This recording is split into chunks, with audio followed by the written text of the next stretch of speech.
Well, when I first came to this job site, this lot here, which is on Madison and Holman, was basically a forest.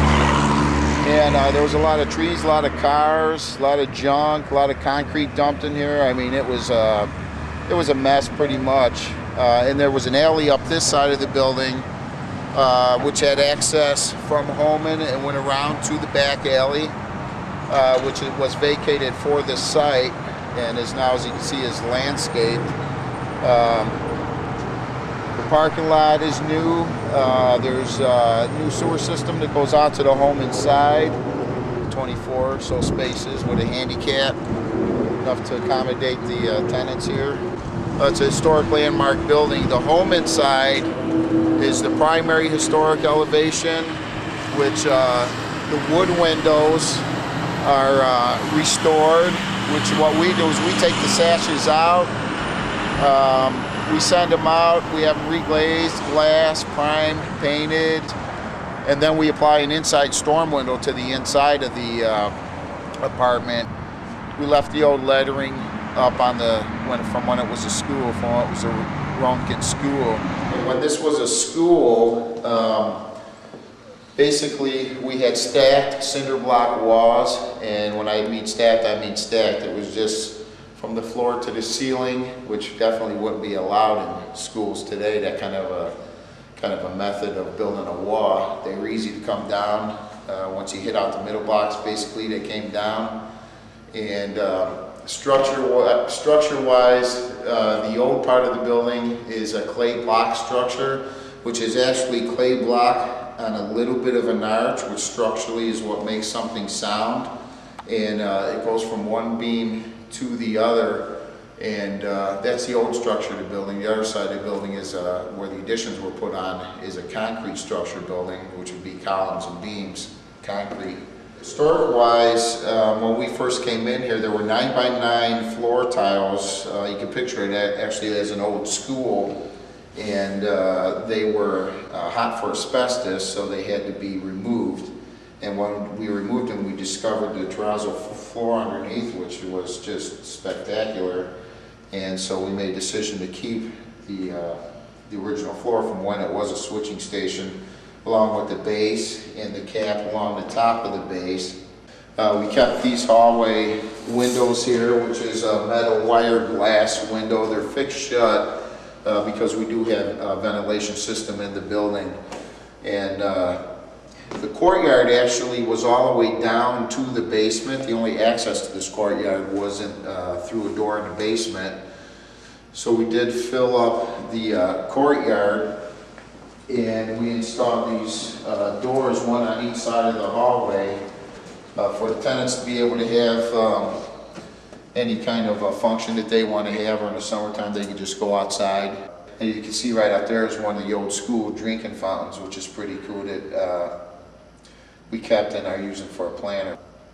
Came to this project, this floor here, which is the fourth floor, was an actual gymnasium here.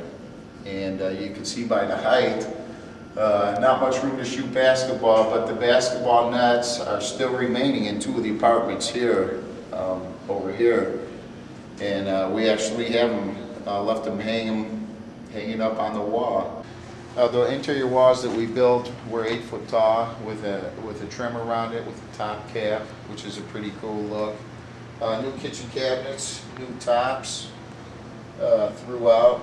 And each apartment has its own mechanical closet with its own forced air unit and a hot water heater, and new appliances throughout. Basically a brand new kitchen.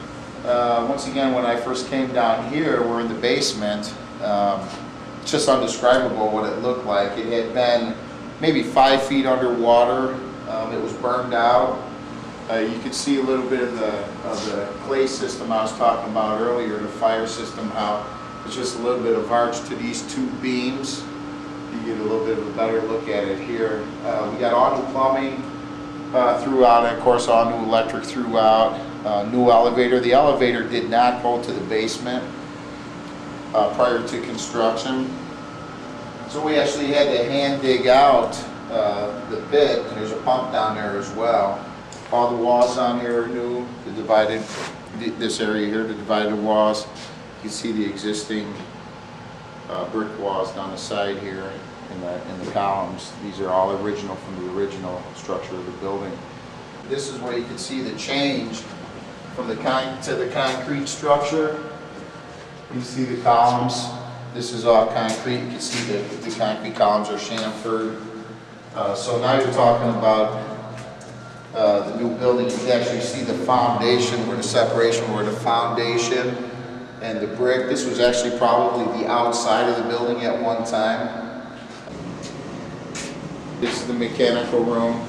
This is where the water comes in off the home inside. It's a new tap. Comes in. Got your water meter.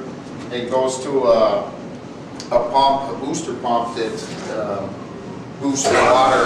There it goes. Just clicked on like that. That's how it's supposed to do. They actually make sure that the water pressure gets all the way up to the upper floors as its purpose. And this is just your pump for storm water to get out. New fire system. This is your fire pump controller.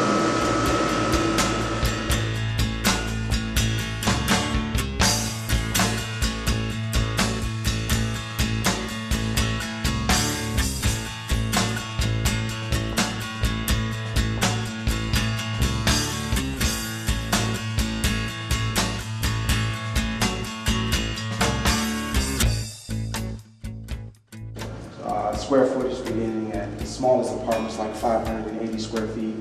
The largest apartment, which is 1,200 square feet, is a 2-bedroom apartment. You know, I mean, parking is here, which, you know, being on the west side, you might consider that being a problem, but, you know, now parking is really available. It's, you know, we have a parking space right there. It's gated in, which is really nice. A lot of friends who come and visit, they actually have like a sense of, you know, feeling secure and stuff like that. And I've never had a problem. It's the best place I've ever lived in Chicago.